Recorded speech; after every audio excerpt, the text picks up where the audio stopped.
So, a very typical combination or permutation problem about probability in section B. And then there are 21 boys, 11 girls, and then we are going to choose 5 students in total. And then we want to know how many different committees can be formed if there are at least one boy. So, we try to list out all the possible outcomes before we start our calculation.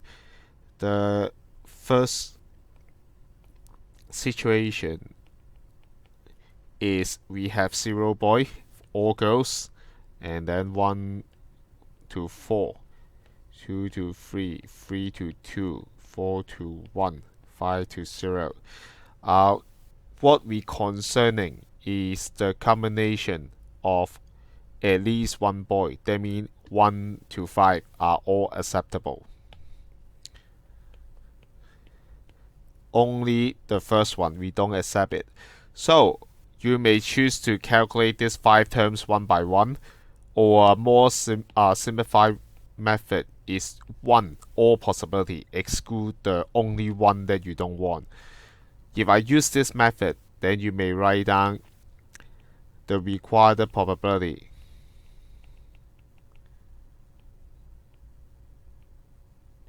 is equal to 1, and then subtract the situation that we have 0 boy and all 5 girls. But hold on, they're asking you how many different committees can be formed. We expect some integer. You don't need to divide by the total possible outcome. So this is totally wrong. Don't make this kind of mistake again. And then you should write down the number of different committees.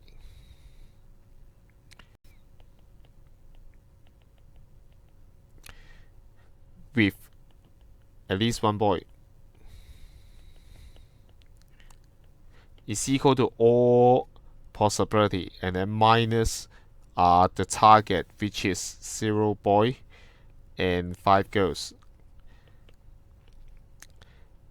We have, among all students, we have 32 students in total. We are going to choose 5.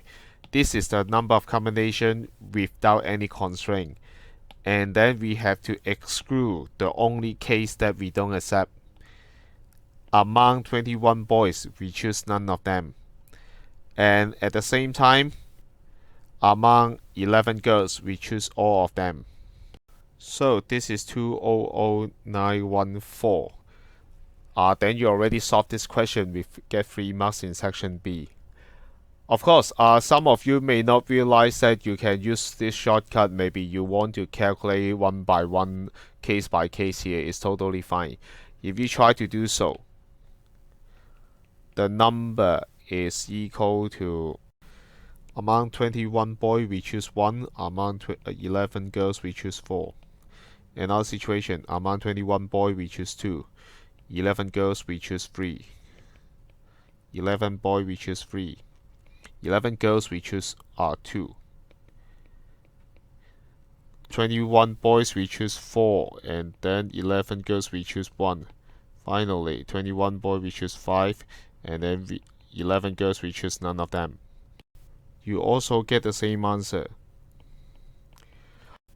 Even though this is a very stupid method to get the answer, but it gives you different approach to calculate the same values, and then it's good to check your answer.